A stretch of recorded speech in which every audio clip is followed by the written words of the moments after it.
Hello there, Crystal here. We're importing a file from Word to Excel. It's a mailing list in Word, and we want to use Excel's capabilities. Great, right? Perfect. Now, you have to have in your Word document, if you have it as a table, it's easy to take it from Microsoft Word and move it into Excel.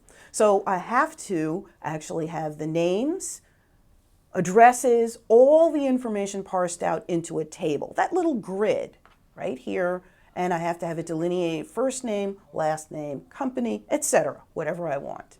So I take the entire table and I select it, and I can do a copy, and I can paste it right in Excel. Easy way that I can copy in a table, because your table could be multiple pages. I'm going to the Layout tab, and then I'm going to go to Select, and I'm going to say select the entire table. So once I've selected it, I'm going right back to Home, and I'm going to do a copy. I have Excel open, and I'm going to paste in Excel right in this location.